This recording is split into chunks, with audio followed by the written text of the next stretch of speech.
afternoon, everybody, and welcome to another edition of the Literary Hour. We usually broadcast on Friday at 6 o'clock, but today we are having a special broadcast for a discussion with Dr. Dunn. With me, as always, is my co-host, Prof. Nangbe. Hi, Prof. Hi, Jackie. How you doing? Nice seeing all of you again. Yes, happy Saturday. Yes, and today we are very honored to have as our guest Dr. D. Elwood Dunn, who to most of us need no introduction, but we will introduce him anyway. Hi, Dr. Dunn. Hi, it's good to be with you. Yes, we are glad that you're able to join us. It's good to see you Thank in you. this era of COVID and non-COVID. I'll start with a brief introduction, and then we'll take it from there. Dr. D. Elwood Dunn was born in Lower Buchanan, Grand Bassa County. He graduated from Bassa High School and Cuttington College and Divinity School and was certified in French at the Université de Lyon, right, Prof? Yes, something like that. Okay. Dr. Dunn is a distinguished professor of political science and now emeritus with many years of experience in foreign policy, international relations, African studies, and diplomacy. He holds a Doctor of Philosophy degree in International Studies from the American University, a Master of Arts degree in International Relations from the same university, and a Bachelor of Arts degree in Political Science from the Cuttington College and Divinity School in Swakoko, County, as well as certificate. Okay, Prof, my French is rusted. Politique from the University of Lyon, as I said before. Dr. Dunn has been employed at the national level. He served as Minister of State for Presidential Affairs from 1979 to 1980. Prior to that, he served as Deputy Minister of State for Presidential Affairs, Director of the Cabinet. Dr. Dunn also served the Republic of Liberia as Assistant Minister, Special Assistant to the Minister of Foreign Affairs from 1974 and 1975, and as Assistant Minister of Foreign Affairs for American Affairs and Director of the Foreign Service Institute at the Ministry of Foreign Affairs.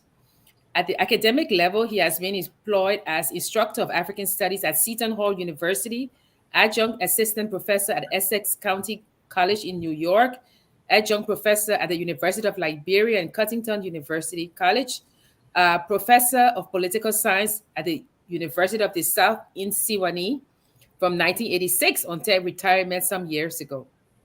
He has been chair and professor of political science at the University of the South, and he's an accomplished writer with many books to his credit. Among them, the Annual Messages of the Presidents of Liberia, a compilation in 3 volumes, Liberia and the United States during the Cold War, Limits of Reciprocity, and Liberia and Independent Africa, and a brief political profile. And now we have a new book. And the book is A Liberian Life, Memoirs of an Academic and Former Minister of State for Presidential Affairs. And we are going to discuss Dr. Dunn's memoir and also how it is intertwined with the history of Liberia. You can't get away from that. So we'll get into that. Please hold your questions. If you do have questions, you can put them in the chat or you can call. There's a number for you to call. I think the number will be put down on the screen soon. So, Prof. Nangwe? Yes, Yes, we are here. Dr. Dunn is ready. indeed. Yes, I'll, if I may start the ball rolling, I'll first want to commend him for such a book that will have much impact in those who are interested in all things Liberia.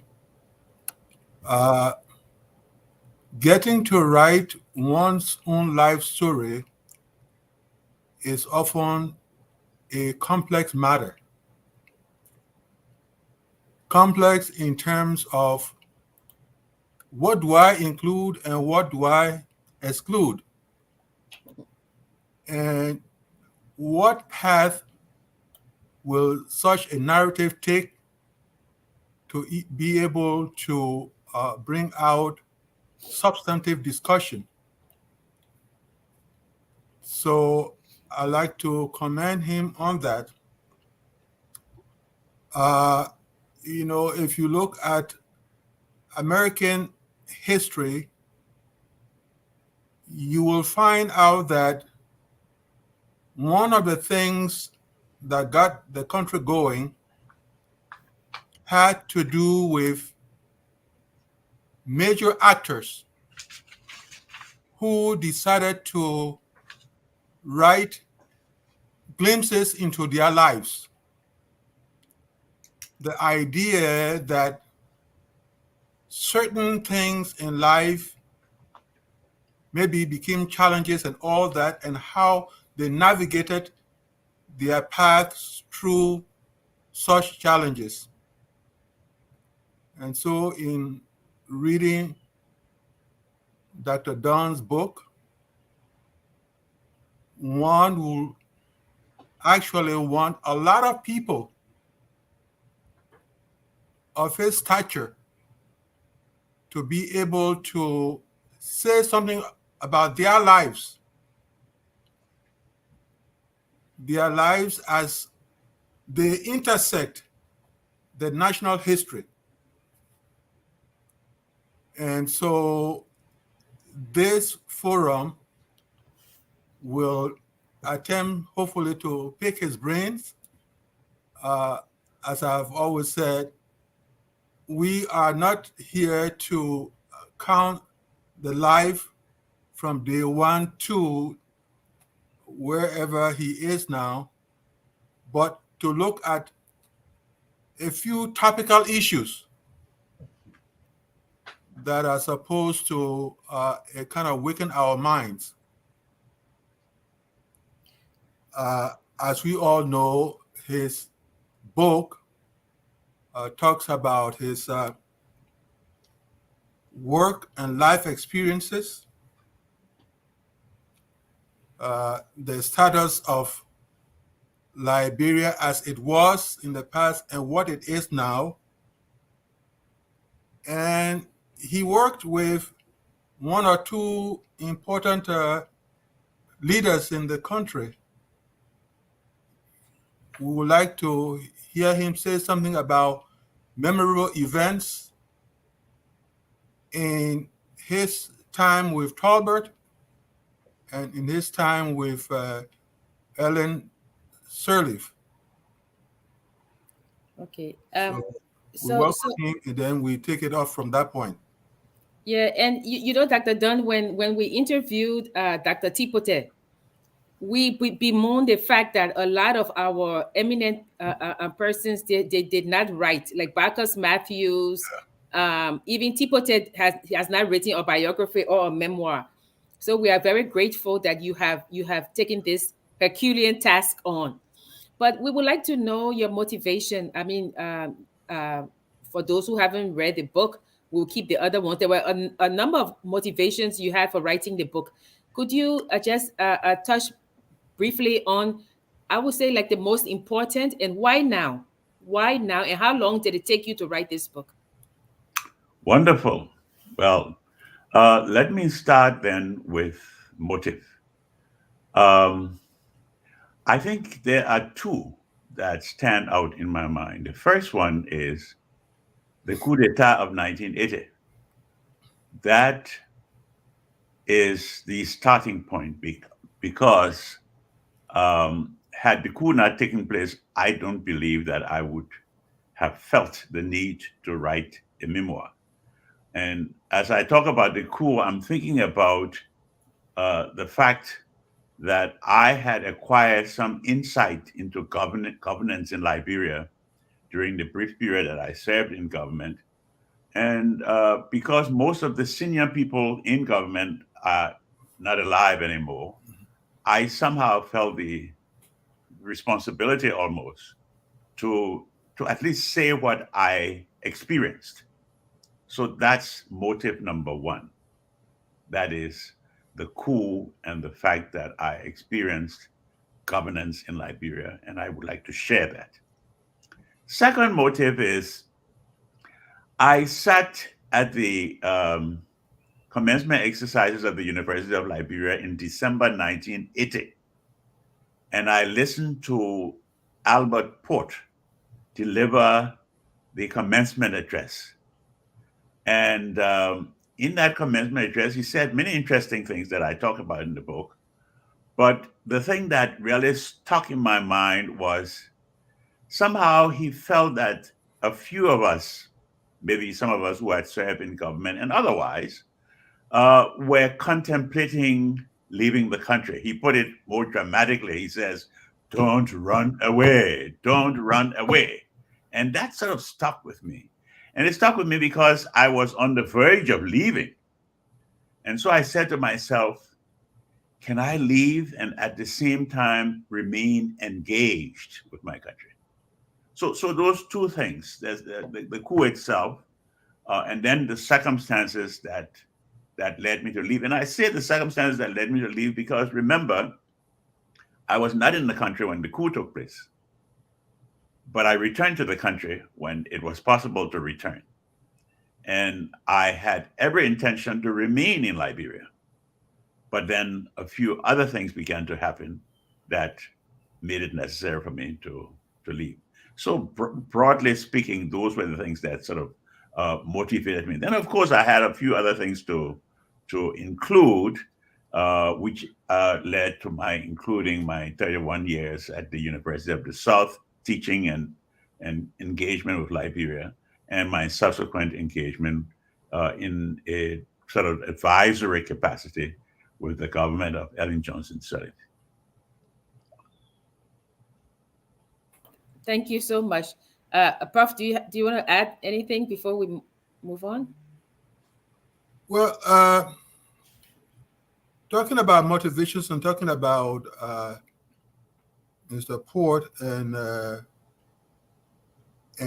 the desire maybe to kind of pull back a little and kind of reflect on what might have happened at the period of his decision to move out.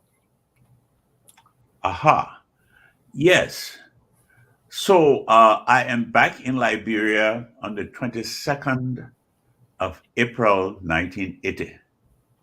I arrived in Liberia not knowing on the very day that the public execution of 13 former officials of government took place.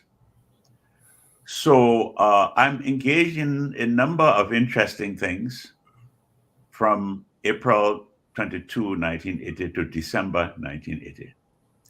Well, two things stand out. One is Foreign Minister Barcus Matthews asked me to do some work at the Ministry of Foreign Affairs. So I'm there in an advisory capacity for a brief period. And then subsequently, I joined the faculty of the University of Liberia. While at the University of Liberia, I came to learn a number of things because I was interacting with students who were themselves very active politically and kept me informed about what was happening. I had also some personal,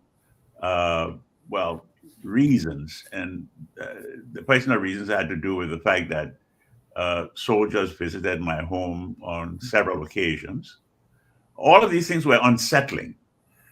And obviously, I was in touch with a number of people, people like the late Byron Tarr and even Mrs. Sirleaf herself. And I just looked at the total situation. And let me say also that the conflict between President Doe, or head of state Doe at the time, and his chief lieutenant, Mr. Wessin, the conflict was brewing already. And so I put all of that together and said to myself, it probably might be better to step out for a while and see how all of this unfolds, and then make a determination as to what next.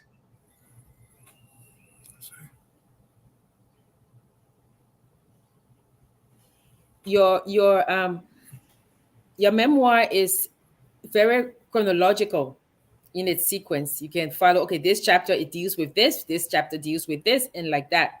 So I don't I know that in 1980 and that's a very crucial time, and I'm sure Prof. Nangbe will come back to it. But I want to come back to the earlier years when you moved from France to the United States and things like that, and we'll come to the theme of education. But one of the things about your education is that it was a lot of faith-based education. And why I'm asking that is that when you were at St. Peter Claver School, Sure. and at Cottington and all of these places, and when you came to the United States, you were at American University. You were in the United States at a time of excitement and chaos. You had Martin Luther King. At the same time, African countries were getting their independence. And in your memoir, you write that all of those events impacted you in your quest for social justice, in your quest of how you view the world and things like that. Can you take us with you to that time, how you were feeling, and when you were writing the book, when you were writing the memoir, what were your feelings then about these new countries that were coming up, this excitement that was in the anglophone, the francophone, and the Because black world? because Yes. of winds of change. Yeah, Because the winds of change. Yes. Yes. Those were formative events, if you will, in my life. And what I mean by that is I go back, high school, perhaps, yes, high school, because already the independence of Ghana took place when I was in high school, the independence of Guinea when I yeah, was in high school, and they were moving one after the other, and so forth. So when I got into college, it was accelerated, if you will. Um, but also a number of students from African territories were at Cuttington, where I was a student. Students from Rhodesia, which is Zimbabwe, South Africa, Benga, apartheid South Africa, uh, uh, Kenya, Tanzania. Students from all of these countries were there as students. I mean, as schoolmates of mine. Um, and what that did was to open to me the African world. We were not only reading, we did courses in African history and current events and so forth and so on, but we were actively engaged with the students from these countries that we were studying about. So it was part of my formation, my educational formation, my social formation. Then I leave and go to France. And what that does is it opens to me the Francophone world because I learned the language. And then, I see Senegalese, people from Central African Republic, people from Gabon, and so forth and so on. So another world is open to me as a consequence of that. And then I come to the United States. I arrived in the United States in 1967. Lyndon Johnson is president of the United States. The Vietnam War is at its height, if you will. The civil rights movement is on. Martin Luther King is leading that movement and so forth. And to make a long story short, someone invites me to the National Cathedral in Washington, where Martin Luther King is speaking. And I'm sitting all the way in the back, but I am there absorbing what is going on and being formed again by that experience. I am there, and I'm still here in the States when, in April of 1968, I'm at a class at American University, and we had a break, and someone runs outside and comes back in and says to us, Martin Luther King has been shot. And shortly thereafter, the president comes back and says, I'm sorry, he's dead. And the turmoil that takes place in Washington as a consequence of all of that. All of those things had an impact on the kind of person that I would be going forward, if you will.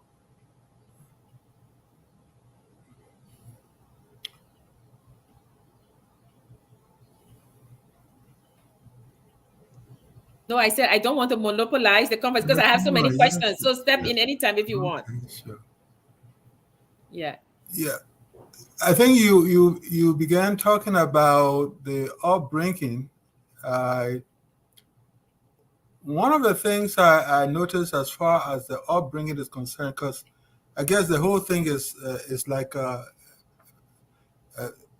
pair of pistons working by each other or running by each other. I see the presence of your maternal relationship. Uh, I think that makes three of us here the fond memories we have of not only our grandparents but our grandmothers. Aha. I don't know in later life what you took from that upbringing, especially with the grandmother, and how that, in a sense, did impact some of your major accomplishments or the steps towards the major accomplishments in your life. Thank you. When you mention grandmother, I get very emotional because you say what I took from her. I took everything from her. Um, she raised me. She raised me in a Christian setting, and um, she raised me in an environment that was a typical Liberian environment. In other words, we were here and we were told that there is a crew town over here and that there is a geo town over there. But we all, as children, mingled, and this is how I acquired a knowledge of the Basa language, which I subsequently lost. I'm sure you read about that in the book. But she was the anchor, if you will, of my life. She taught me everything. I was telling someone the other day that I was baking some cornbread here where I live in Silver Spring. And the person said, cornbread? I said, yes, my grandmother taught me how to cook. She taught me how to sew. When there's a button that falls off my shirt, I can put it back on. All of those things. She was preparing me for the life that I lived after she passed, or for the life that I lived, put simply. And she's been my guiding light all along, and I believe still is. Yeah. Thank you. Prof knows how close we all are to our grandmothers and great grandmothers. So thanks for bringing that one. So you graduate from American University. In that time, you're married. And I learned something also, that one of your daughters, your younger daughter, Prof, she and we share the same birth date, April Interesting. 26th. Yeah. That's So I wonderful. I learned that. Yeah. So you come back to Liberia and you're in the foreign affairs ministry. And it's interesting reading and seeing how there's this interplay. You and Cecil Dennis, you and the others, your rise up, your not anger. I wouldn't say your, well, maybe when you're giving a lateral move instead of a vertical move. But there's so many people you meet, and you are a witness to the history. You're going to these different places and you're discussing things. In fact, when we were discussing before you came on, I said to Prof, I didn't know that we had John Foster in Liberia. Oh yes. Yeah, Yes. and when I read that, I was like, what? Mhm. But again, as you explain, it gives testament to how the president saw Liberia as a pan-Africanist and a place where people could solve problems. Liberia could be the place that could be non-aligned and solve problems. But I guess at the foreign affairs, because that's what I think Prophet I going to stay on it for a little while. Mm-hmm. With all of the things that were happening, you said you wrote that right before you said political tension. I'm paraphrasing, but you said political tensions threatened national stability as far back as in the early 1970s. So it's not just the rice riot. What you're saying is that there was a toxic storm coming, or brewing storm that was coming, and that was you said it was Tolbert, it was his brother. You threw in a little bit of the Masonic temple. That so tell us what were the tensions that you foresaw that the rice riot was just a culmination of what was to happen. Well, I think the first thing to say is, what sort of Liberia did I encounter on my arrival back home from school Okay. in 1974? Okay. There was the possibility that I would have gone to teach at the University of Liberia rather than going to the foreign ministry, but I opted for the foreign ministry because I was not too comfortable with the guy who was president of the University of Liberia at the time. So I come to the foreign ministry, and things began to happen. Things like what? There is a tension between differences, public differences, between Finance Minister Steve Tolbert and Albert Port. And students at the university, as well as the social movements that were in place at the time. And I'm thinking about Moja as I talk about a social movement. I think PAL came in probably the year following 1975. But students were very active. All kinds of student groups were very active. And a number of other groups emerged to support the position of Mr. Port against the position of Mr. Tolbert. This is when Port wrote that pamphlet that I'm sure a lot of people are familiar with, that is called Liberianization or Gobbling Business. Yes, yes. So that just read that, and then you get the sense of what was happening at that point in time. And so what I'm trying to say, in other words, was my sense of the Liberia that I returned to was that the forces of change were confronting the forces of the status quo. Change versus status quo. And it was not one of those things where you say people outside of government are the change agents and government is the status quo. It was a lot more complex than that. Within the government, you had that tension between change and status quo, as you had outside the government, the tension between change and status quo. So how all of this is going to unfold in the years to follow is something that was of interest to me, that I paid attention to. I was not the only one. A lot of other people paid attention to this, but this is what began happening, if you will, from my perspective, as I arrived back home.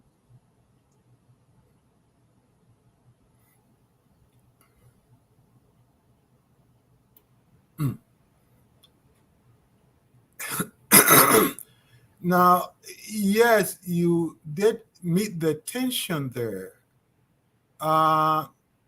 Were you at some point beginning to ask yourself the question, how do I respond to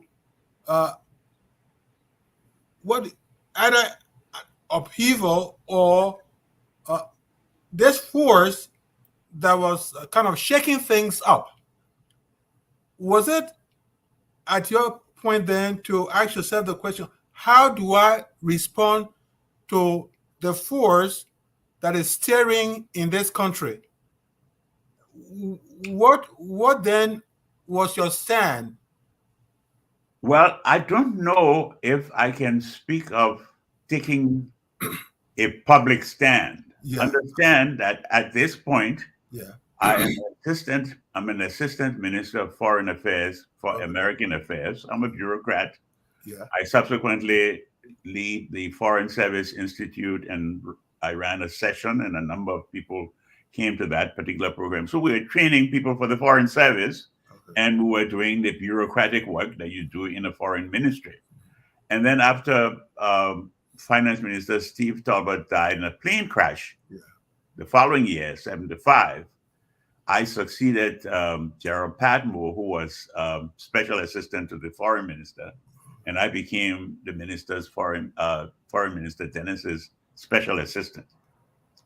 And in that capacity, who were in and out of the country, who were going to meetings of the OAU at the time, the Organization of African Unity. We were going to non-aligned countries meeting. We were going to the United Nations. So we were sort of in and out of the country. I mean, it doesn't mean, of course, that I was not in tune with what was going on in the country. And it doesn't mean that whatever I thought about what was going on didn't impact my behavior or my work. I mean, I had opportunities to draft speeches. Yeah. And it meant that what I thought would be reflected in some of these drafts that I was making, or if I had to write a memo to the Minister of Foreign Affairs. I didn't have the access to the president at that point in time. So everything that I did went to the minister, and he then determined whether it got to the president or not.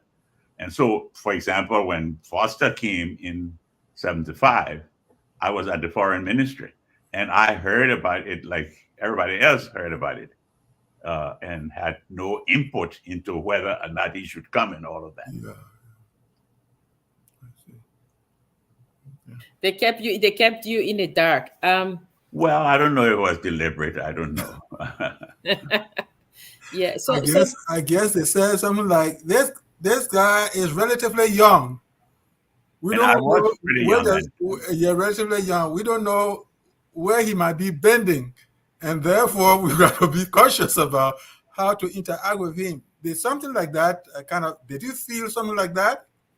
Not at the foreign ministry. I think we were all in the same boat. That is myself and people who were at the same level like myself.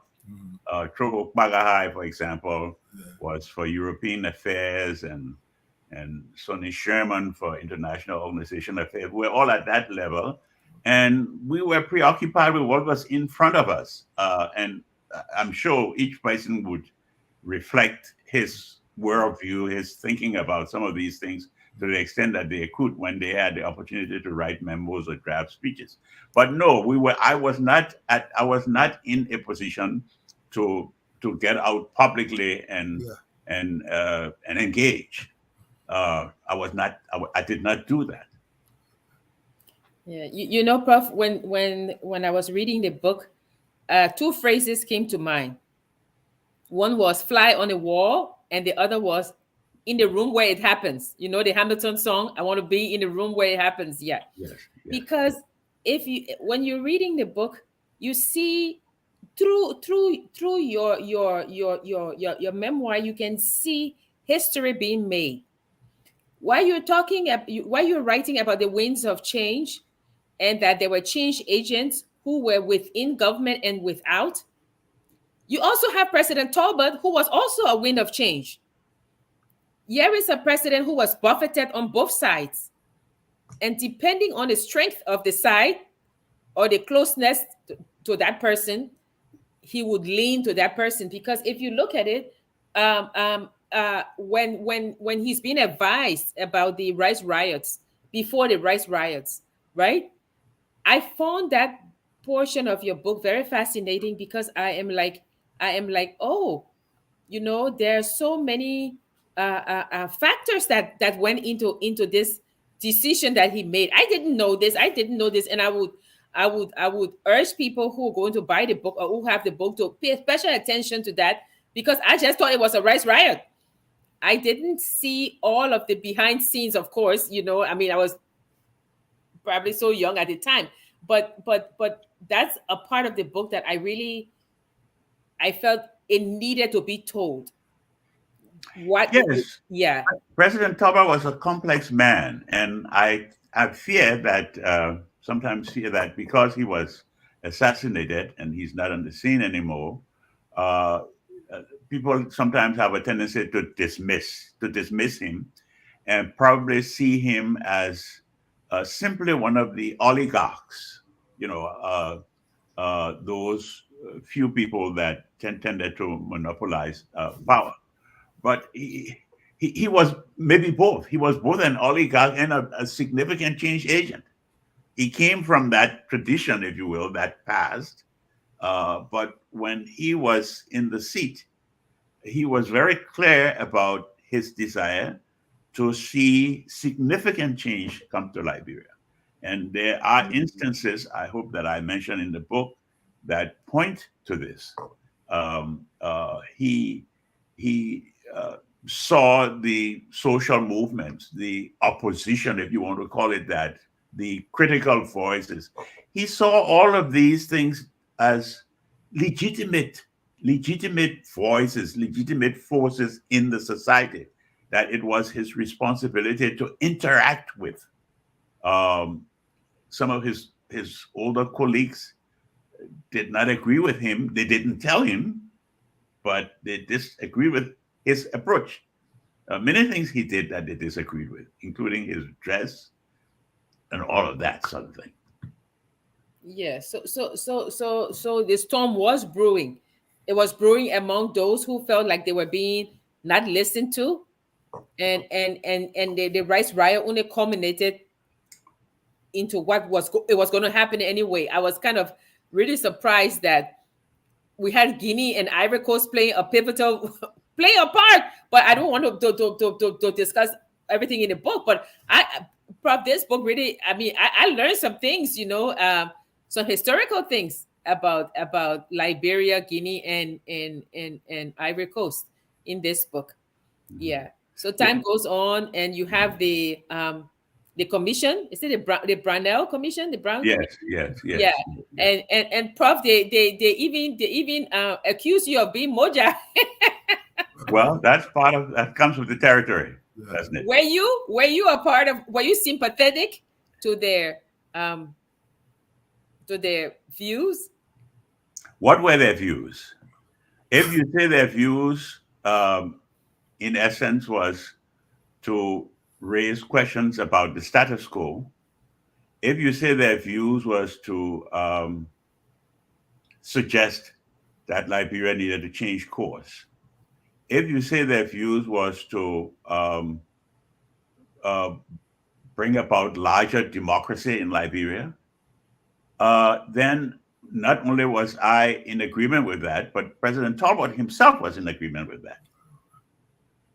People accuse Tolbert also, not accuse him. I think Timothy has said that publicly, that at one point Tolbert was a member of Moja. No, actually, that's actually was the case. So, and the sense in which you want to understand these things is that the ideals were ideals that one could easily share.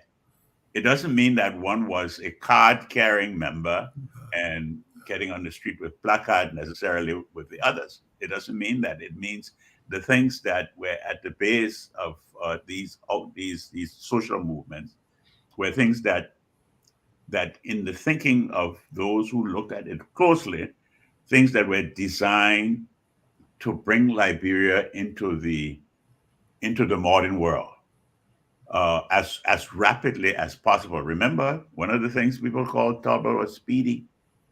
That is, he wanted things to move very, very fast, and I think he behaved in a manner that suggested he wanted things to move very, very, very fast. I want to make a point about something that I heard you say earlier, and that is the crisis atmosphere that is developing. And the point that I like to make is that uh, the explosion that took place in April 1979, or the coup that took place in April 1980, I don't think those things were inevitable. Okay. All right. I don't think they were inevitable. I believe that there was the possibility that Liberia would have continued on the course of engagement, that is, the engagement between the forces of change and the forces of the status quo. And if we had been lucky and reached 1983, because that was the year that Tolbert's term was ending, and I'm convinced beyond the shadow of a doubt that he would have stepped down. His term would have ended. He would have stepped down. That if we had reached that point, he would have stepped down. And it's possible that a non-Truic party could have won the election, the presidential election in the year following Tolbert. And then if we had had that opportunity, then all of those changed things that were being talked about in the 70s would have been brought to the table and Liberia would have moved forward. I don't know the fine details of why it had to end up in violence as it did. That's part of what I, try to deal with in the book. And I'm sure a lot of other people are still trying to figure out exactly what happened. And yet the subterfuge from the other end meaning those who kept thinking and even saying, not yet, not enough, not yet. The subterfuges they created might have been all too overwhelming, so that the positive thinking of those who knew that at some point change would come, that aspect was beclouded by the subterfuges that the other end was mounting. Probably that's what led to the explosion that we are talking about today, first beginning with the 1979 riot, because there is literature to the effect that there were those people in the background that could not create the dialogue that was needed to a kind of cool off the anger of people who were restless and wanted to see change come now and even now. Mm-hmm. You are talking about those who probably were more or less comfortable with the status quo. Precisely.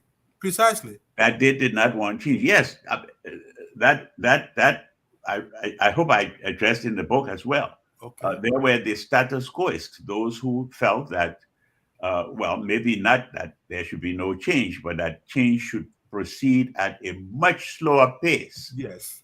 And that the agents of that change should be primarily the government, and very little outside forces should be brought into the picture. Yeah, that is clearly the case. That happened. I think that, and I think I made the point. 1968, the trial of Ambassador Henry Famula Senior, where the French newspaper Jeune Afrique said not only was Henry Famula on trial, but Liberia itself was on trial, which is another way of saying that the time had come for Liberia to face up to the challenges and to open the political space. And I think there was a reluctance on the part of some powerful forces, still powerful forces at the time, to make that opening up of the political space. So that clearly contributed. Given all of those things that were happening simultaneously, it was not possible to contain what then exploded. And yet, the rice riot happened, and then 1980 happened, and I don't want to delve too much in something that I know causes pain, but you were out of the country when 1980 happened. You mean the coup? The coup, yeah. Yes, and yeah, are people you've worked with.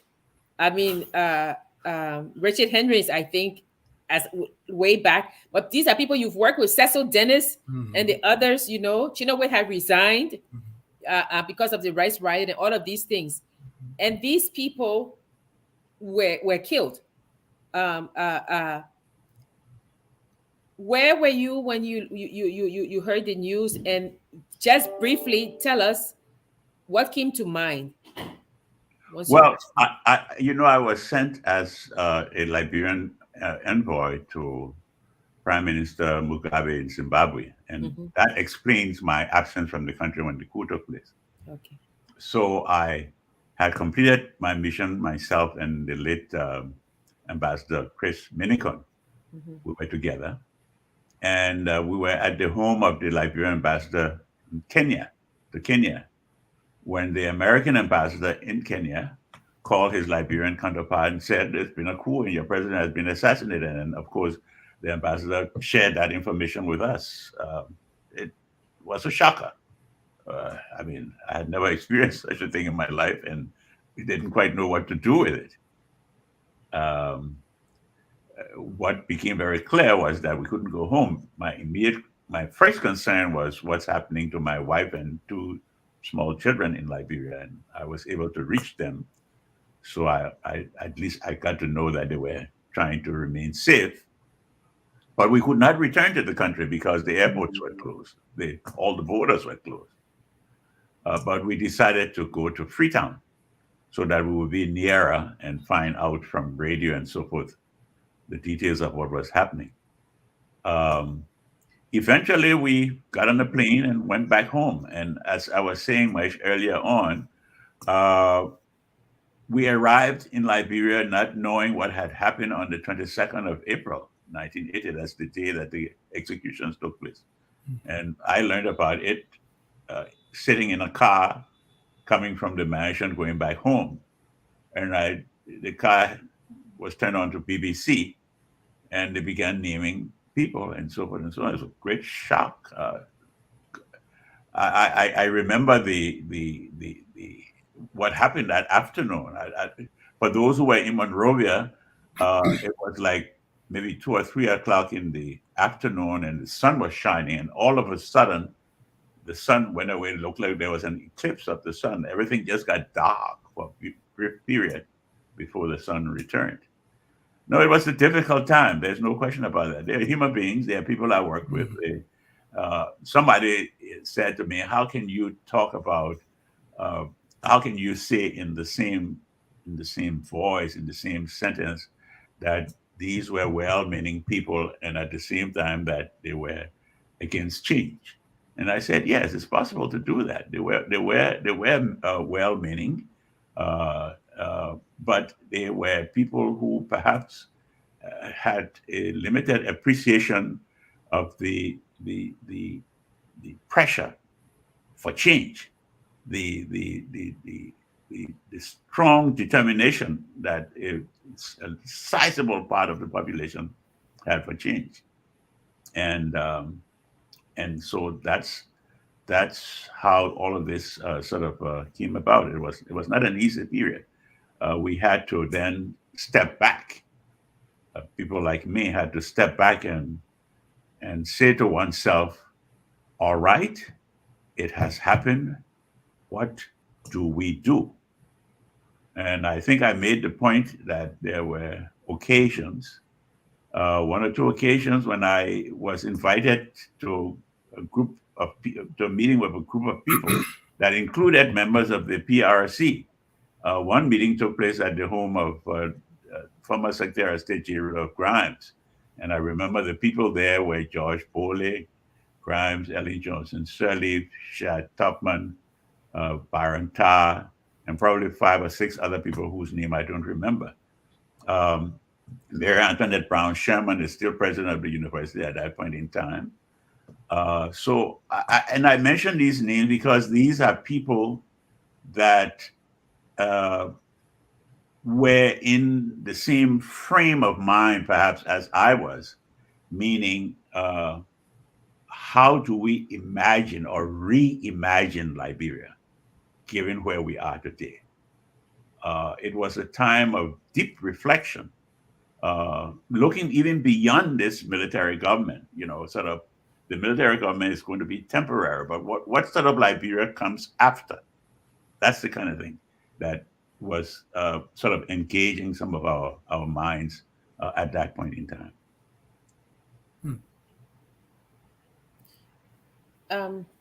Prof, do you want to jump in? Go ahead.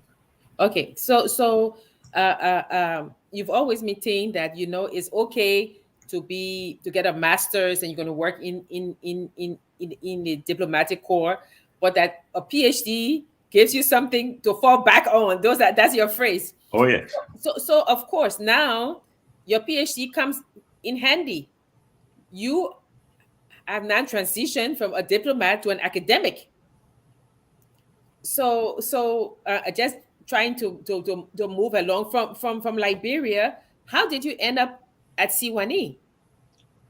Oh, well, I was looking for a job. I needed a job to earn a living and take care of a family.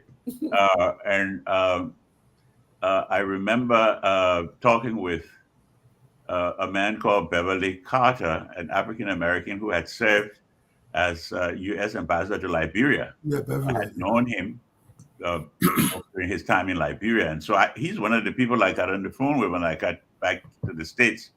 And he was wishing me well and say, "I hope you get into one of our colleges or universities," and so forth and so on. Well, I applied around, but I'm an Episcopalian, among other things. And so I'm aware that there are several Episcopal colleges and universities. And so I went to the headquarters of the Episcopal Church in New York and gave the guy who was in charge of that desk of Episcopal colleges, gave him a copy of my CV and asked if he would circulate it to these few Episcopal colleges and universities. Two Cuttington College presidents were in the building when I was doing this, and they had some very kind things to say about me to this guy. Chris Baker and Emmanuel Johnson were the two people. And that's how I found Sewanee. I had never heard about Sewanee before. And as it turned out, Sewanee invited me, and as they say, the rest is history. That's how I got there. The rest is history. Mm-hmm. Yeah. Mm-hmm. Now, yes, I know you've reflected on, transitioning from politics now into academics. Well, I'd like to go back a little because, as I said, your book is one of those that keeps pushing others forward and backward just like that. So it's like a piston. I come to the point of, at the center of the political row that was going on in Liberia in the 70s, late 70s, and what have you, there was a centerpiece that had to do with the clash between, if you will call that, a clash between the indigenous and the settler, group. How did your own upbringing, again, I go back to your grandparents and whatever, how did your upbringing prepare you both emotionally and mentally for what was evolving at the time, in terms of both understanding the kind of call from the indigenous sector to the settler sector? How did your upbringing at that point prepare you for what was evolving at that point? Well, I think I said a few things about who my grandmother was, yes, or who my maternal grandparents were. Yes, maternal, yes. They were, if you will, hybrid Liberians. Mm-hmm. They came from both sides that you're talking about. Yeah. And in addition to all of that, they also were wards in the home of Sierra Leone Creoles. Yes. So they had a very complex past, and I think somehow some of that percolated to us grandchildren, so that we had not a sophisticated, but some sense of the tensions in these social cleavages in the society. Um, I went to school um, both at Basel High School, at the University of Liberia, at Cuddington, with people of diverse backgrounds. I talked about the African diversity, meaning people from Ethiopia, Rwanda, and so forth and so on. I didn't talk about the Liberian diversity, especially when I was at Cuddington. I mentioned the fact that some big names were in the class with me. One called Harry Moniba, Yeah, yeah, another one called Steve Yeckerson, yeah. and I call them big names because you know what I mean when I say them. Uh-huh, uh-huh. At the time, we're not big names; we're just ordinary Yeah, students. ordinary people, yeah. So my world is a broad world, even at that point in time. This is 1962, 63, 64, and so forth and so on. Then I begin to read, especially after I get to graduate school. So all of these things lead me to somehow, maybe unconsciously, but somehow uh, raise in my mind as I'm writing this question of my identity, and then by extension, my country's identity. Who am I? And how do I fit into the mosaic that is Liberia? I began to raise those questions in my mind. And those things, they're still with me as we speak. And they inform what I write, as I research, as I interact, as I engage. And I think I made the point when we talked about this book at the Liberian Studies Conference, and I used the word hybridity, which is a way of saying that many of us in Liberia are mixed.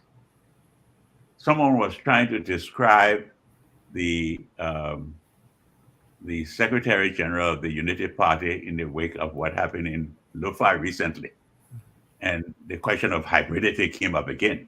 And I'm sure many of you may know the young man I'm talking about. Um, and I guess the point that I seek to make from time to time is how can we harness this hybridity? How can we um, highlight this hybridity? How can we use this hybridity to bring about national reconciliation rather than, uh, in a sense, dwelling perhaps a little too much on the things that divide us? The things are there, and we have to find a way to address those. But my own approach is to try to find the things that we hold in common, the things that help us to see our Liberianness, our commonality. When I came on, someone said, I think it was Dennis Jard, that he heard a Liberian accent. I go to supermarkets sometimes and I listen behind me and I hear a group of Liberians and I said, I mean, there may be small things, but these are the things that make us who we are. We eat the same sort of food. We do a lot of things in common. And Liberia is an old country. We've been there for a long time compared to our neighbors, for example. Um, so that's how I think. Yet in your 2012 Independence Day oration, right? You talk Yeah. about renewing our national promise. In the book, you talk about two Liberias, right? There's the Liberia of traditional, I guess, tradition, the indigenous Liberia, and then this civilizing mission or this westernized Liberia. But in your oration, you said that, and I quote, "We must come to grips with our own idea of Liberia, because there's a contestation. You call it contestations of visions, right? So if we are to have differing views on Liberia. I remember. I don't know if you remember last year, Prof Nangbe and I, we did an essay. We invited people to write a brief essay what Liberia means to me. Mm-hmm. And I think we got only like 9. We were thinking about putting it in a book. We got about 9, and none of well, few of them were not good, you know. Mm-hmm. So if you have these differing views of what Liberia means to each individual Liberian, right? You have these, as you call it, I like the phrase contestation of vision, right? Yeah.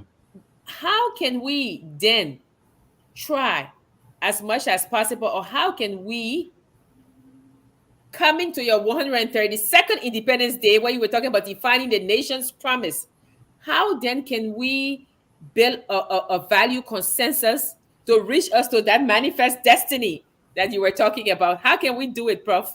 Yeah. Or is it possible? Is it Well, possible? first is a challenge. Yes, First, we have to see it as a challenge. And then we have to say to ourselves, do we want to do it? yes, Maybe we don't want to do it. Maybe we are satisfied with things as they are. But if we are not satisfied with things as they are, and you know, when I say things that as they are, we are very suspicious of one another. We are distrustful of one another. Do we want to remain that way? If we don't want to remain that way, then we have to begin to find the means to move beyond this. And I believe that sitting around a table and putting some of these issues on the table and talking about them and deciding where we want to go going forward. I think about teaching civics as one means. I understand the late Professor Emma Sawyer drafted a set of books for young people between the grades 1 to 6. And I understand they are being distributed. I haven't seen it, but knowing it, Emma's as I did, I can imagine the direction that is going to that is taking. That's one way of beginning this.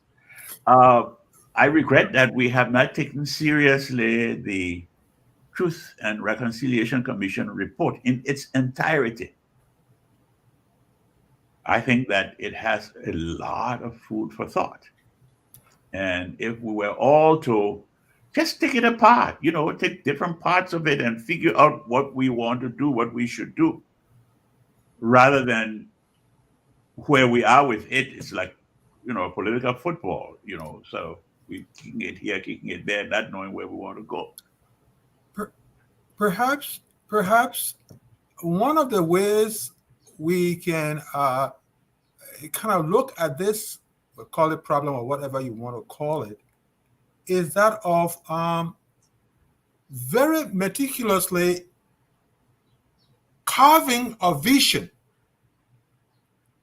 If we are going to continue the dialoguing or the conversation about what we need moving forward, I would think it's in the best interest of all of us to see the like minds coming together and describing in clear terms the vision we want for the country moving forward.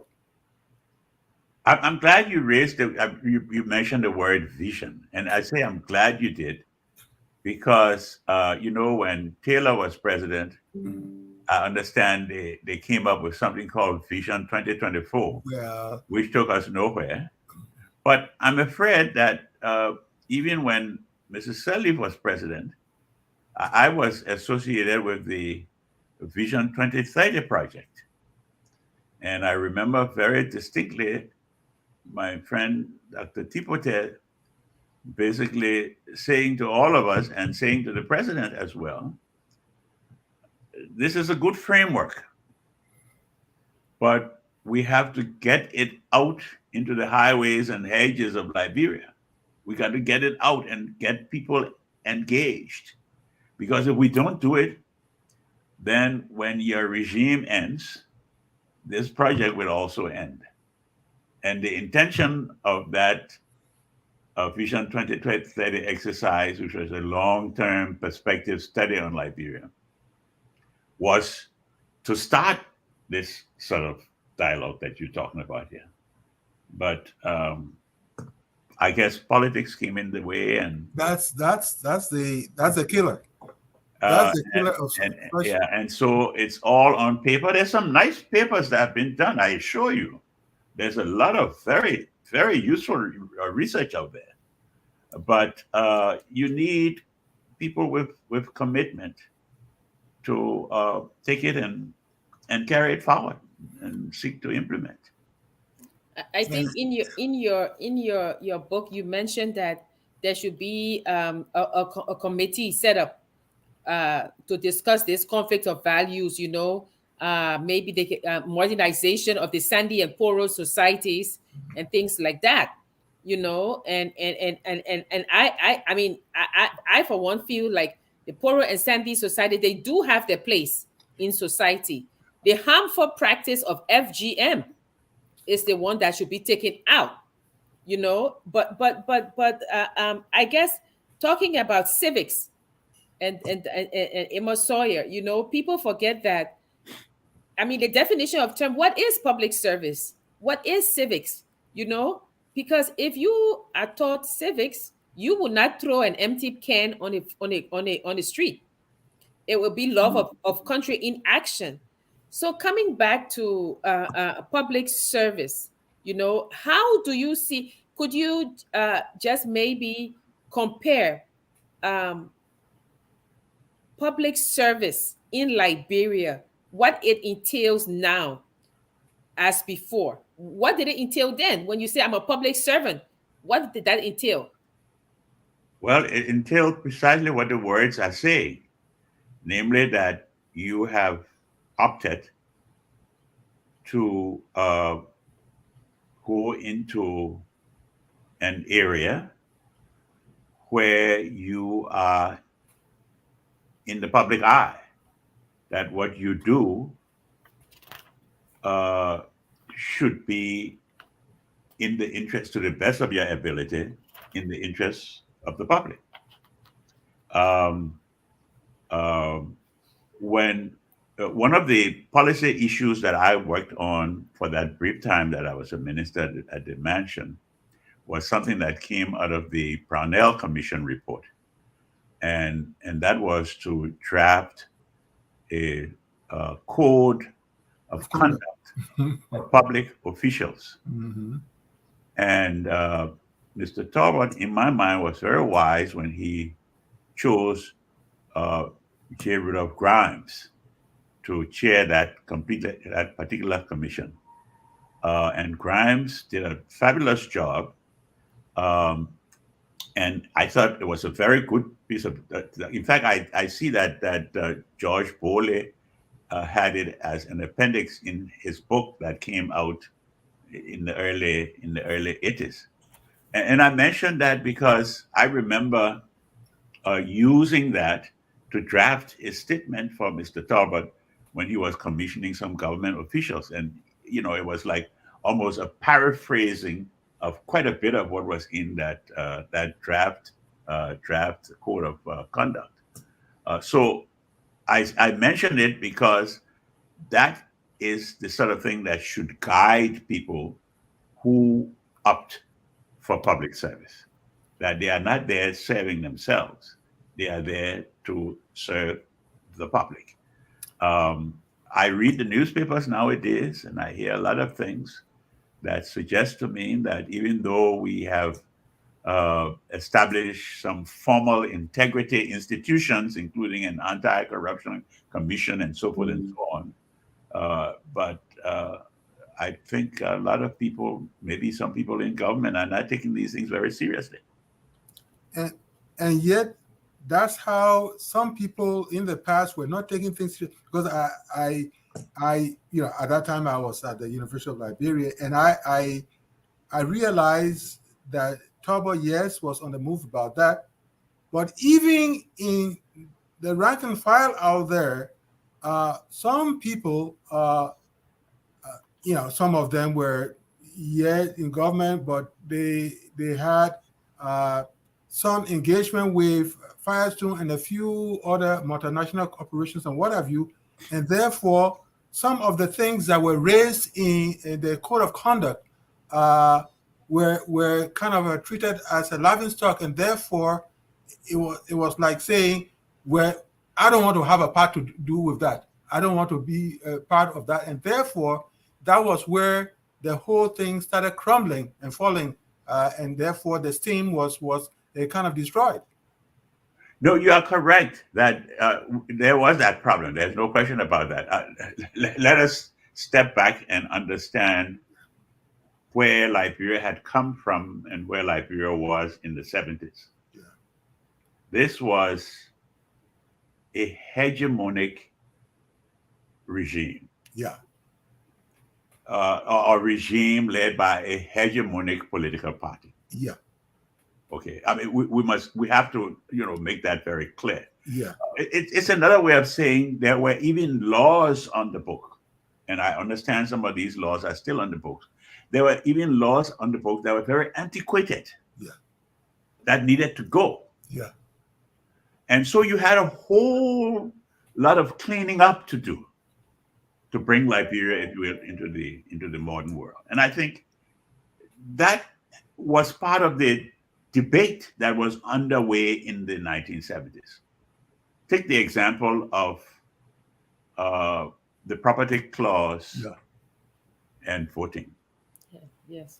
Yeah. Uh, it was an issue on the agenda of the government because it was forced on the government's agenda by people outside. Yeah. And Go for it. and the government did not take the view that you dismiss it and move on. The government stopped, paused, and said, we must do something. And something was happening. The House of Representatives had acted, the Senate had not acted, and the Senate had not acted when the coup took place.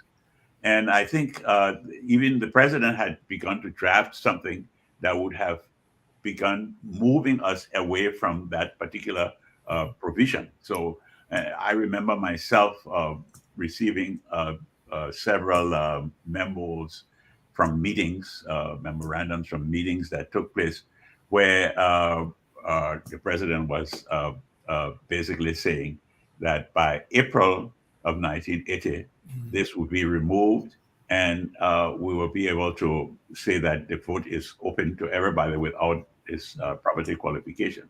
So yes, those things were there. There's no question about it, and some of them are still with us today. That we still have to work towards removing some of the antiquated laws that are still in the book. Yeah. So we'll come down to some questions, and then we'll return to the discussions focusing on education, history, and these critical junctures in Liberian history, and your reflections Sure. for the future. Okay, so we have some questions here. Mohammed Siala says, Salia Dukle say, indeed, that's privilege right there. I don't know what that means. Robert says, I'm watching from Painesville. Good evening, sir. So that's you, Prof. Mhm. Francis Wilson say, hey, people here. Steve says hi. Hi, Steve. Keita say hi. Hi.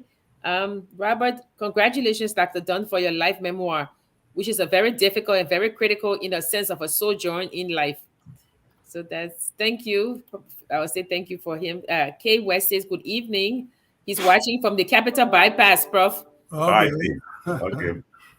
This Steve is watching from Monrovia 72nd Junction, opposite Red Light Market. Yeah. Thank you.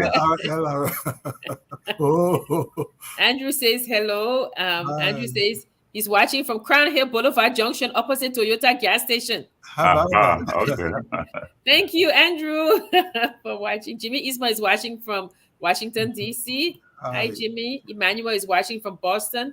Hi, Emmanuel. Jimmy said, was it a mistake to call off the mayoral election? Was that in the book? Well, to call it off, Yeah. it had to be called off because the laws were such that the property clause would have been applicable, Yeah. and that was a a non-starter. Okay. So it was postponed. Yes. Okay. Harry Conway, Dr. Dunn, despite the internal Liberia agitation. What do you think about the school of thought that Tolbert's overthrow was external, specifically by the CIA because he was turning east? Well, I've heard that said, and I have done some research, but I have come up with circumstantial evidence, and I have not found the smoking gun. And probably it's not going to come out in my time. I am trying to get into some of the U.S. archives, particularly the paper of Mr. Brzezinski, who was the National Security Advisor to President Carter. Oh, yeah. But all those papers are sealed Mhm. for many, many decades ahead. Yeah, I'll be gone when they open them. yeah. So Fokpa Z say he's watching from Vonjima, Lofa County. Thanks for the show. Oh, he says hit the like. Mohammed said, indeed, that's perfect. Okay, we did that. We read that. Philip Mark says that he's watching from Barnesville Township, Bethel Hill Community. Okay. Hi, Philip. Um, uh, Faith is following religiously. Flomo says the CIA never had anything to do with President Tolbert. Okay. Samuel Guesini is watching from Brooklyn Park. Hi, Samuel. Barton Kula says, if you believe that, then plausible deniability worked very well in Liberia. Samuel said, I think civics education should be restored in the Liberian curriculum. Emmanuel Jackson said, change in life is inevitable. The bloodletting in Liberia for change was bordered on insanity and barbaric. We Liberians never recover from what happened on April 12th. The country has digressed into selfishness and greed for wealth instead of national patriotism. Sam Wallow says, it's a question for you, Doug. He says, looking back, should President Sirleaf have stuck to her one-term promise and used that term to fully implement the TRC so as to set Liberia on a new path for a clean slate of leaders from a new generation without the baggage of the past? We put the people putting you on edge here. We're talking about a book. Prof, do you want to answer that or no? Well, I mean, I can express a view, and the view is yes, it would have been a good thing had she served one term. She didn't agree with that idea. I guess that's why she went for a second term. And the point is simply being that she would have focused a little more had she said to herself, in 6 years, this is what I want to do, and I will do it, and not worry about having to please the electorate a second time. But she didn't see it that way, and I'm sure she has her explanation. Yes, Sam, that's the answer. Fobole Chroma says distrust and suspicions among Liberians. I think the source of those two words were intentionally planted among us Liberians. I think that was the easiest way to rule other Liberians. I agree with Dr. Dunn. Preferred use of these two words, distrust and suspicion, still tearing us apart as a country. So somebody said hi. Andrew says, hello, Dad, watching from Pinsville, Parker Pink Junction. I love Liberians. They tell you exactly where they are. I know. So. James Sat Niekodo, watching from Texas. Hi, James. Andrew says, Dr. Dunn, it is good seeing people like you still around witnessing the drama we're in today. What could be your advice to this government watching from Pinsville, Parker Pink Junction? What kind of advice? There are plenty of things to say. I know. It has to be specific. Okay, I will take Andrew's point and say, what would be your advice on integration, bringing people together? Well, I would say pick up the TRC report and let's go forward with it. Okay. I understand, for example, that the documents themselves are in Georgia. I think we should get the documents back on Liberian soil, and a small team is put together to sort through it and pull things out that are implementable and recommend them to the government. But I think that's a good starting point. Okay. What is being done to make this story, a major part of Liberia history and public administration studies? Um, uh, is he talking about Dr. Dunn's book? I would think so. Oh, okay. Sam Wallace, a fair response, Dr. Dunn. Thank you. Okay. Keep sending your questions in for Dr. Dunn, but questions about the book and about his life, please. So, Dr. Dunn, we come back to education. You talk about quality education. You said that our youth, they need quality education. So, with the proliferation of these third-rate schools in Liberia, unqualified teachers, um, uh, the Commission on Higher Education just giving certificates out to universities that are really just should be technical colleges. Do you see a place for national service in our educational system, and how can we go about making the educational system relevant to our country?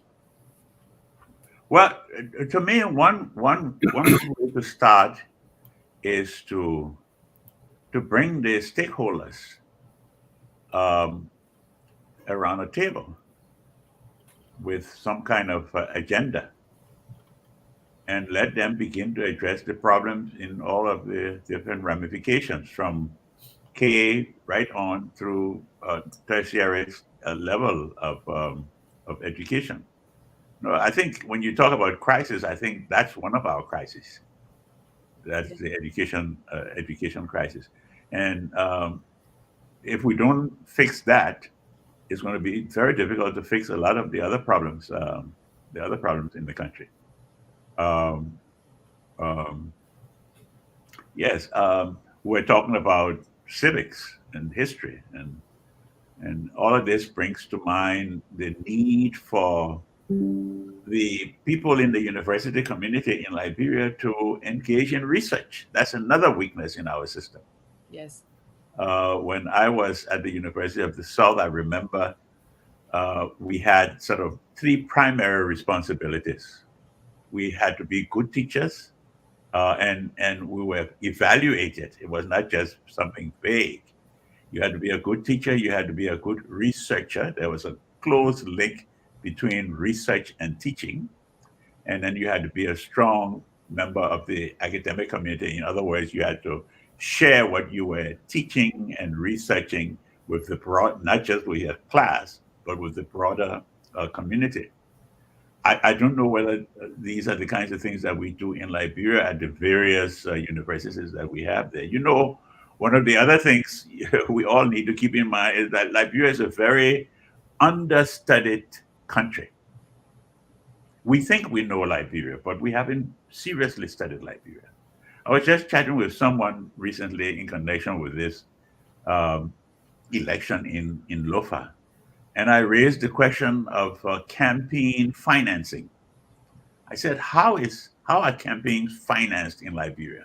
Are there laws? Are there people who police these laws to ensure that you you live up to what the laws are saying on these?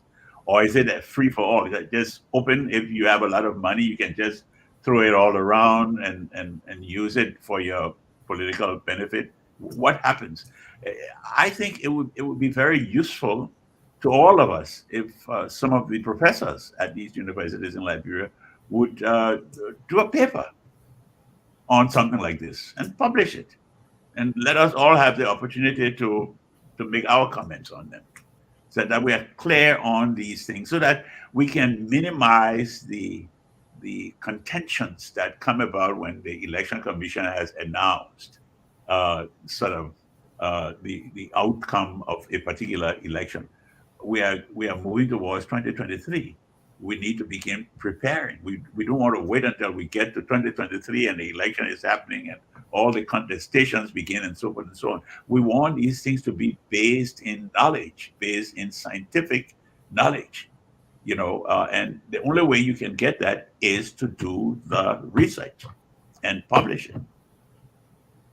I think a community of scholars like the LSA in the United States, if there could be a community of scholars in Liberia that could have like a monthly discussion meeting because I remember your lecture to the Liberian Studies Association on the 50th anniversary.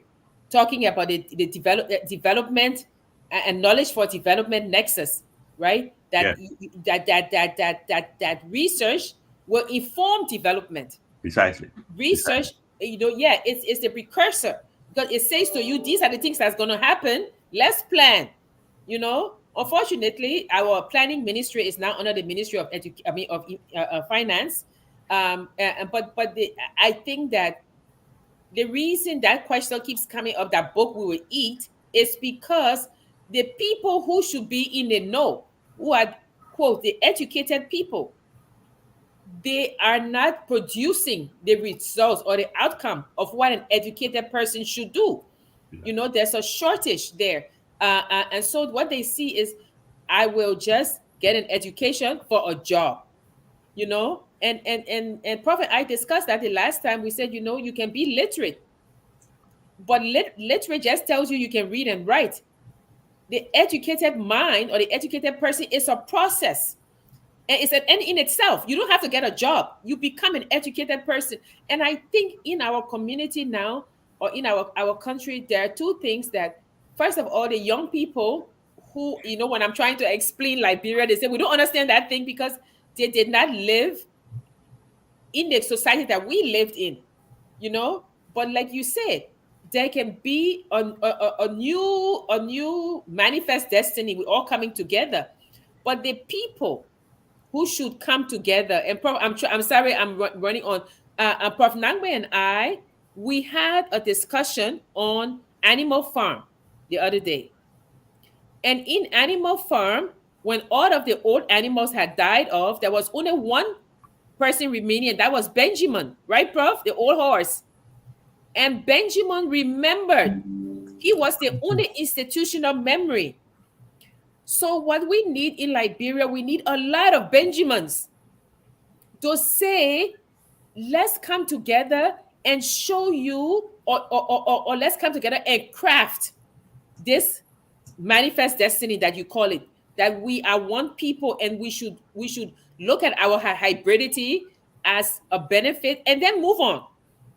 And I think that our people, like you said, Prof, you at one point you were, should I leave or should I go? Because Albert Port was saying, stay and fix it, and a lot of people are leaving, and there are three right here. So I know people will write and say, but you three are out. But the thing is that the people who are there, the Benjamins that are there, should interact with the young people. I talk about Tottenham's birthday, November 29th. What's wrong with having it as a National Volunteer Day? What's wrong with having a National Volunteer Service or National Service? But these things, like you say, you need people to come together. So, Prof, how are we going to come together on this? Well, let's face it. There are some good things happening. We want to keep that in mind too. Okay. For example, there are some private scholars that are doing some important work. We want to recognize that. We want to recognize the fact that there is something called the Society, the Historical Society of Liberia. Yes. And I'm sure there are some individuals that are making an effort, but we need more. We need a lot more. We need, I understand there's some think tanks. I know my late friend Barenta and I were part of a think tank, but after he passed and the fact that I'm away, all of that didn't stay together and so forth. But more and more people need to get engaged in these kinds of things, and basically present the authorities, the people who are in government, with alternative visions, alternative policies, and so forth. If the government is about to undertake something in agriculture or in health, some competent group needs to stand up and say, I criticize this policy that you have laid out here. Here is an alternative one, and here are my reasons for this alternative one. That is the sort of thing that I'm talking about when I say we need to get more involved in studying our country. Now, earlier on, I made the point, especially looking at what you did with your book and I said that and I brought in American history with respect to the importance, the energy that life stories can give to national development. Because what happens in that process is that life stories, individual life stories, bring along some part of what is called the collective memory. Collective memory. It reading your book, especially looking at your development from elementary school, junior high school, and college, and people you were interacting with. I'm talking about the Liberian component, yes, the African component, but I'm talking about the web of young people at the time, the web of young people who eventually became something towering in their own rights. I think we need to encourage more of that. We need to encourage more of that. And from that set of narratives, be able to pluck out some of the things that help people together. Yeah. Some of the things that kind of motivated people to want to interact, and in that interaction, look at a vision. Precisely. So all these things are very much important in the process. And as you are speaking, I'm thinking back on some part of my past. I come from Grand Bassa County, and I come to Monrovia, and I'm like new to Yes. Monrovia. I didn't have connections, but the Episcopal Church became one means of my being introduced to Monrovia society. Mhm. But the YMCA Yes. became another one. It was And a I think very the significant one. NSCC, is that NSCC or something like that? National.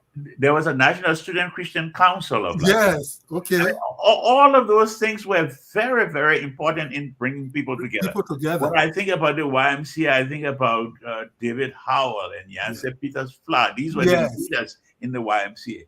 And we came together to play sports, but we came together to do debate in some instances. Yes.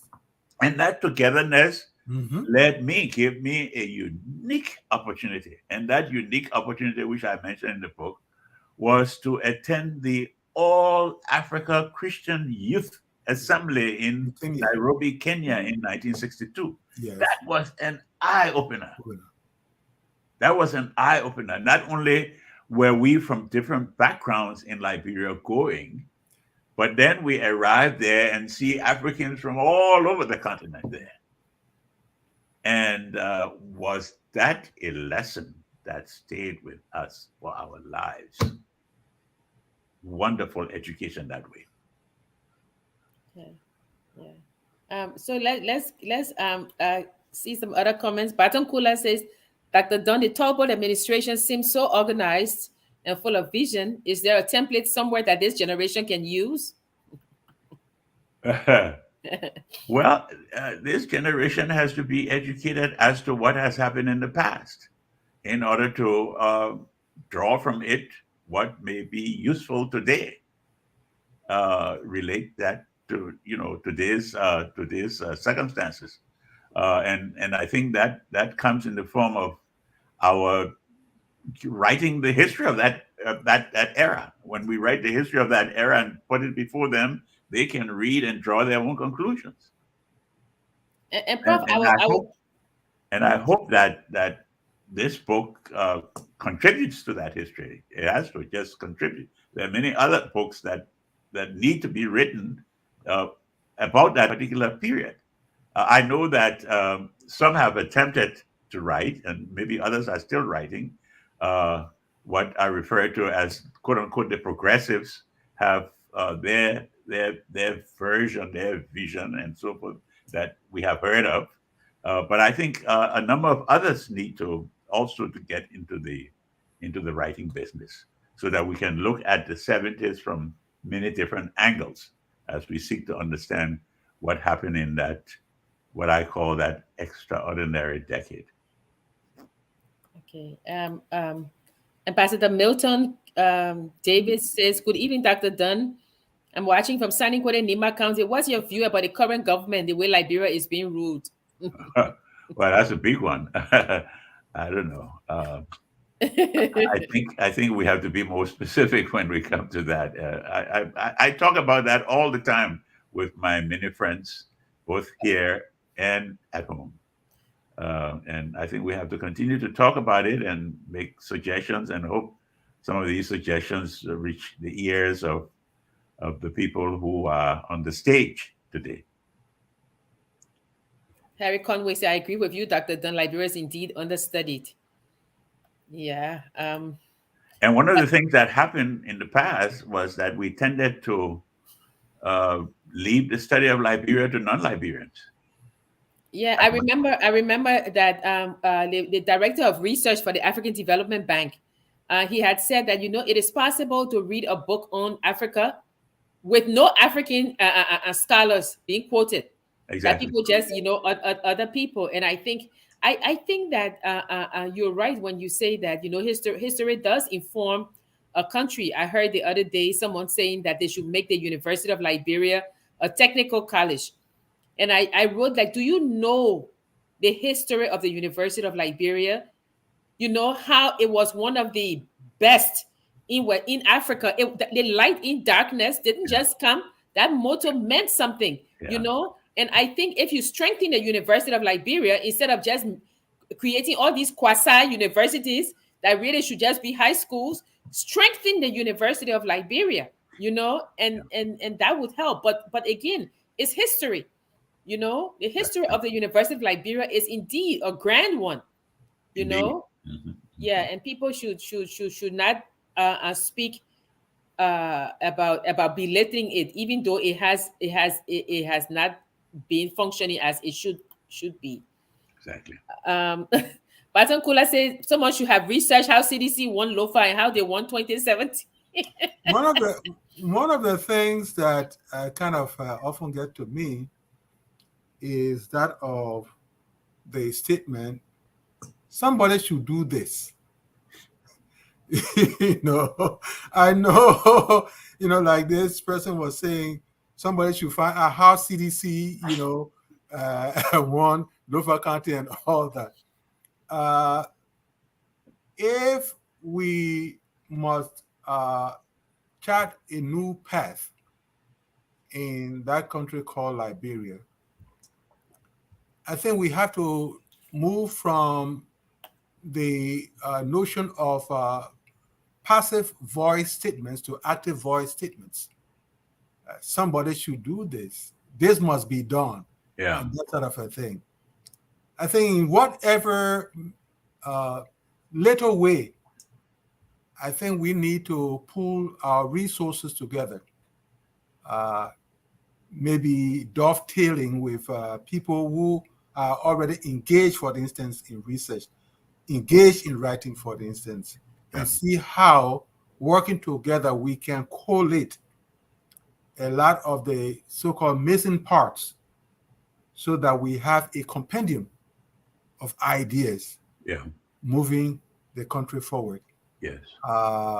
And again, that will go back to what I made, a point I made earlier regarding when we talk about moving forward, when we talk about the future of Liberia, what do we want the future of that country to look like within the context of, within the social context, within the political context, within the economic context, and what have you?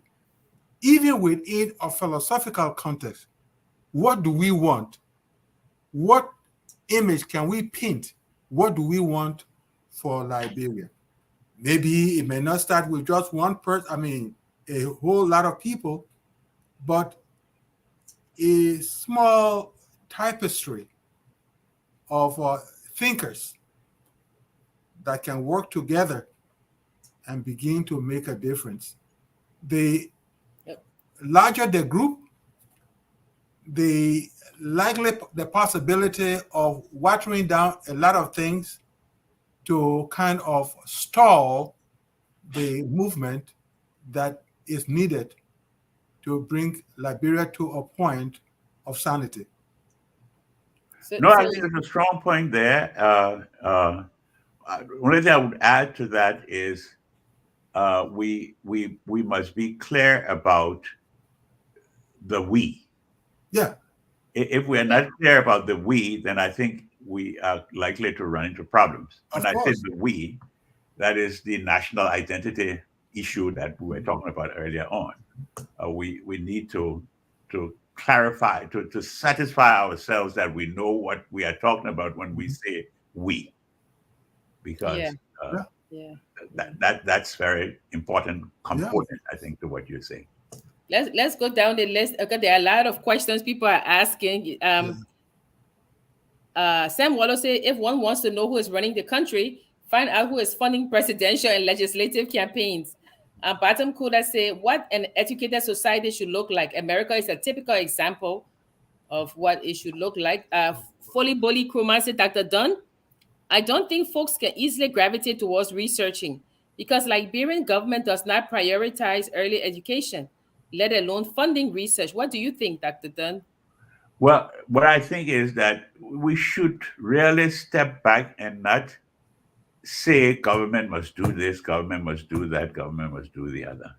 I know government has responsibilities and government should be doing some of these things, but given where we are, given the background of violence and civil war and all of that that has produced the society that we have today, I think individuals Yeah. should organize themselves in groups. People with the competencies in the various areas should be the ones standing up That's to do precisely these what I'm things. talking about. Dr. Dunn, because I had said one time, when people go home for Christmas, they could organize a cleanup campaign day. And I got so much flack. But then again, there's people who say they do go and try to help, but people say no. But yes, Yini says we missed the foundation from the beginning of Liberia. It's not impossible to catch up. It will require highly qualified administrator and technocrats. George Telewoda said, Doctor, what is your position on the selection of Methodist bishop government? And he too was a Baptist. They're asking you all kinds of questions, What is bro. it?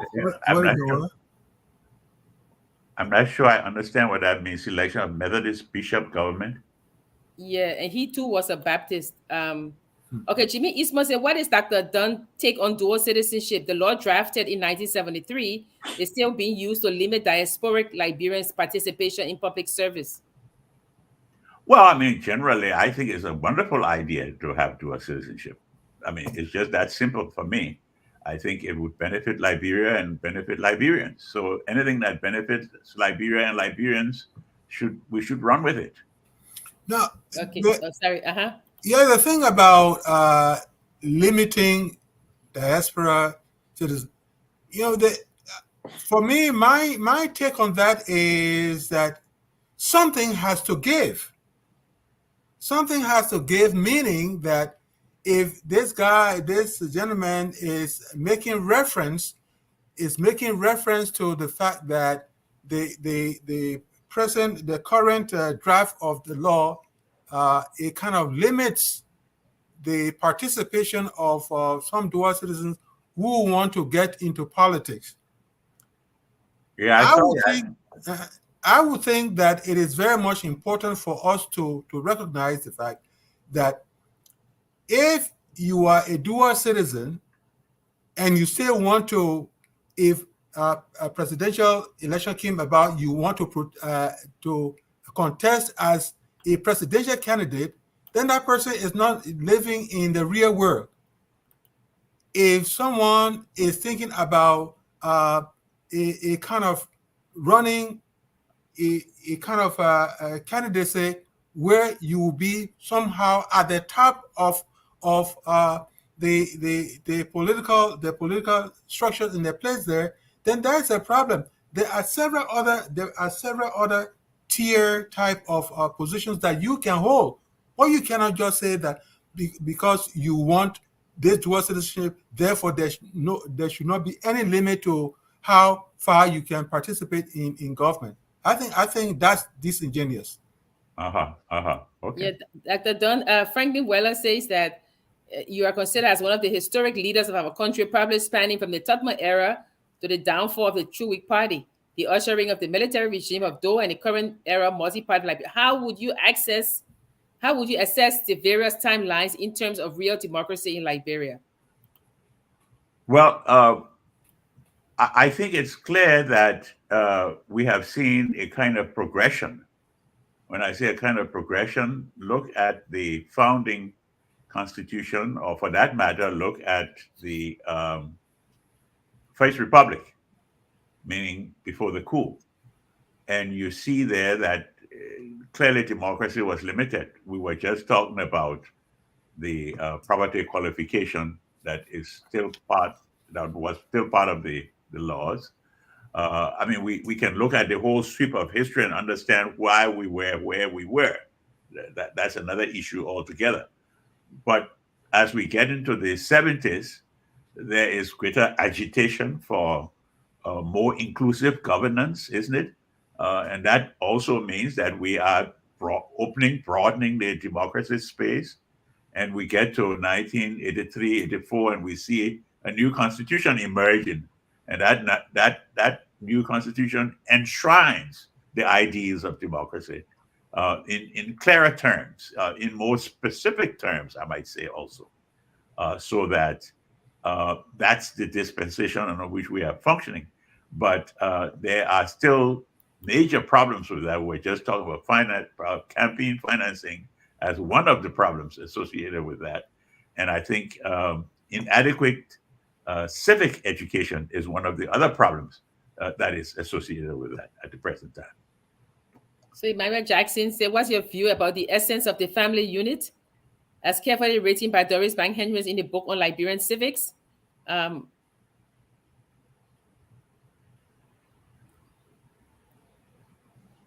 Yini says, expand and strengthen the University of Liberia by investing more money, increase the budget.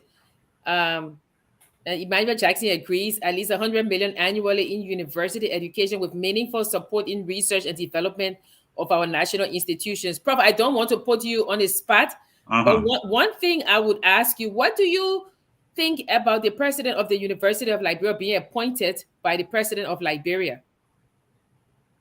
Well, I mean, the only thing I can say is that that's the way the structure is. Okay. And so unless you're willing to change the structure, then it remains that way. To me, if you ask what you think would be better, I would say that we should follow, call it international best practices. If there's a vacancy, you set up a search committee, and that search committee casts its nest wide and far, and the best candidate emerges from that process.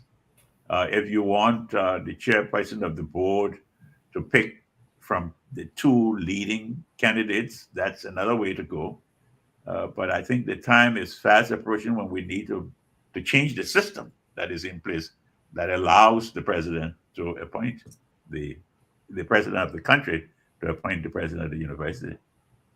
We have two more questions, two more comments. Sam Wallow say, government, he disagrees. Government has to be held to account to create systems to foster a functional country. There have been decades of individual and group-led projects that have resulted in unregulated building. I think, Sam, they're not saying either or. They are saying simultaneously there should be individual groups as well as governmental groups. And then George Delawater said Bishop Warner was selected from the Methodist world with no political experience to serve with a Baptist minister, and we had these progressives. So the Baptist minister was Tolbert, and Bishop Warner was the Methodist. So, Prof, any comments on that? No, but so what is the question, though? I mean, those are facts. The fact is that Bishop Warner was selected to be vice president, and Tolbert was president of Liberia. I don't know about the political experience. And the social movements did emerge. So, I mean, we're just saying fact. So how do you bring them together in the form of a question? What is the question? Yeah.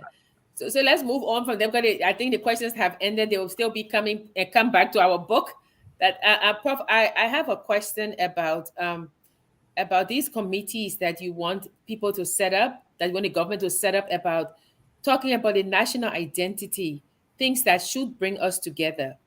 My question to you is, would you be willing to serve on such a committee if called upon to do so? Well, I think I've done my job already. Don't you think so?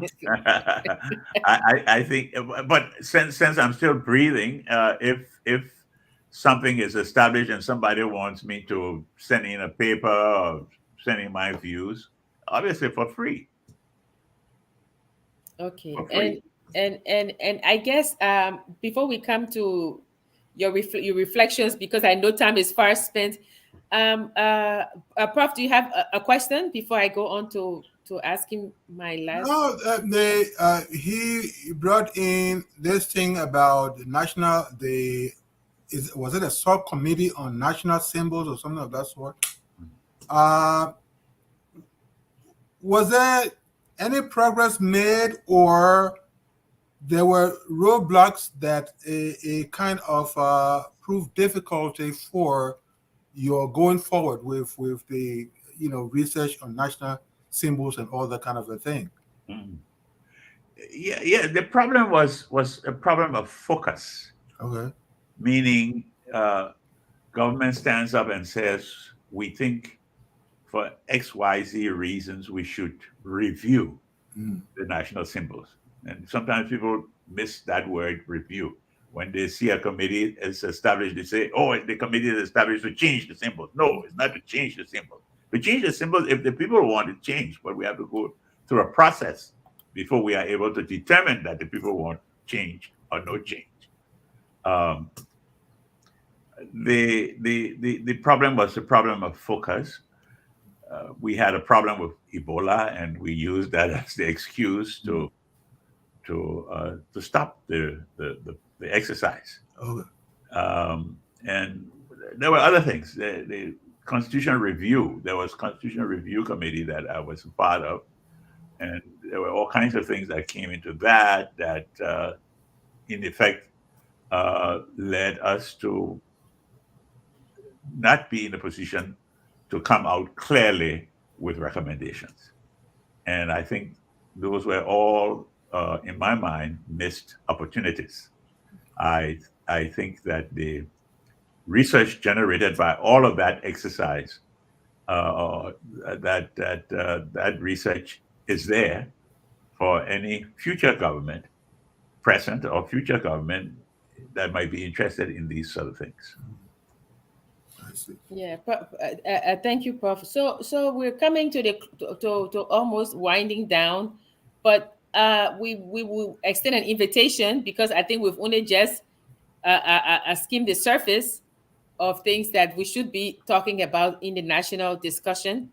But one of the questions I have, one of the closing questions is, when you were writing the memoirs, tell us, if you can, what is, I guess, among them, what is the one thing that maybe you would have done differently in your life, not just political career, but looking back at your long, illustrious life, what would be the one thing that you think you would have done differently? What is the critical juncture that made you? Yeah. You know, maybe it's unfair to put it this way, but for the 6 years that I served in government,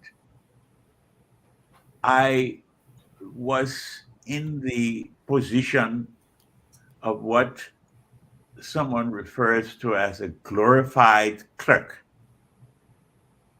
And when I say a glorified clerk, that is, I was given the title of assistant minister, deputy minister, minister, and all of that sort of thing. But it didn't come with the corresponding opportunity to engage.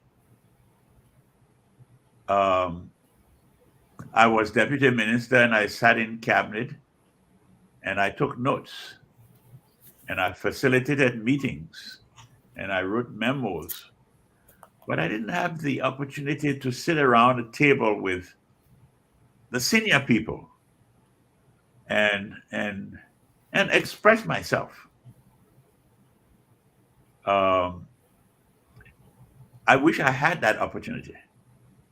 I don't know if the system would have allowed that opportunity or whether I should have just bulldozed myself into that role.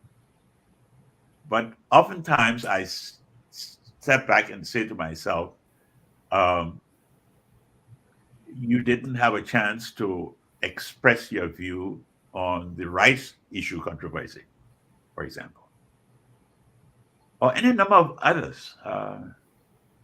I had one opportunity when I was asked a high security question that I mentioned in the book. And I'm not going to say it here because I want people to buy the book, obviously. Yes. But my response was a reflection of this absence of access. Um, so I was there, but not there in a sense that I could make my views clear, put them on the table. And Yeah. yes, and that culture of condescension, that culture of condescension that was at that time, I guess, became one of the poisons of the demise of that government. In other Well, words, yes. I don't know if it's condescension is the word. I'm not sure. Yeah. I guess. What I'm saying in that process is that Uh-huh. I set you over here. I set you over here. Who are you? Who are you to engage with me? I don't care. I don't care what your title, the title you probably thought was what. I don't care what it was. There were people who thought they could not be spoken to. What they wanted was a complete obeisance. And it is in that process that I use that term as such. Of course, you might have your own perspective, but that was that because there were a kind of meaningfully engaged junior administrators in government who could have easily had their views known, who could have easily been allowed the opportunity to speak. But it was because of who are you to engage with me when I have given you, it was more of a, aren't you happy you are there? And that sort of a thing. Yeah. There were some senior officials who may have been in that frame of mind that you are describing. But I don't think President Tolbert was one of them. No. I didn't mean that. I would have talked about Abraham, what's his name? Richard Abraham Henrys and the core. Yeah, his group. That's what I'm talking about. I see. Yes. Okay. Okay, so, Prof, we're coming to we're closing in now to the end of our discussion, and your book is on Amazon. You can buy it from Braille.com. I put the link in the chat. So please. May I also say, Jackie, that the book is available on the market in Liberia. Yes. And that is available at the J Palm stores at Boulevard Hotel and with the Daily Observer. Okay, Daily Observer, J Palm Hotel. You can get the book. If you go to Braille.com, it's an ebook, so you can read it. You can read it online. So we want to thank Dr. Dunn for.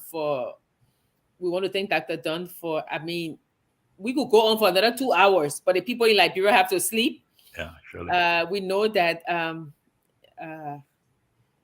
we've kept you for 2 hours. We ask that, very soon you please join us again to talk about critical issues in Liberia. Maybe not the book, or maybe your other book, the one that we all need to have, the 3-volume on, on presidential speeches. I see. Okay. But we want to close on a very enlightening note. So since I asked the question about what you would have done differently, can you tell us one of the highlights of working in the Liberian government before we close? One of the highlights. From my perspective. Yes, from your perspective. Yeah, you said something about the fly on the wall. Mm-hmm. That was one of the things that I came away with, meaning I kept my ears open. I kept myself alert for the entirety of the time, and this is 6 years, 3 years at Foreign Ministry and 3 years at the mansion, because I always anticipated a day when that time would end and I would come out and I would want to write. So I even photocopied documents while I worked for the government. I put them in my bag and carried them home with me. Not secret ones, I hope. Yeah. So when the coup took place, I had my documents at home. I didn't have to go back to a chaotic executive mansion to look for my papers. But I always planned to write. And that's one of the reasons why I wanted to understand how governance was done in Liberia. I had lived throughout the Tubman period. I grew up under Tubman, actually, and had heard things. But now I was trying to understand them much better. Yeah, how governance was done. I like that. I like that phrase. But we want to say thank you, Dr. Dunn. We learned a lot today, and as Prof and I said, we hope you can come back in a not too distant future, Sure. and talk to us about history.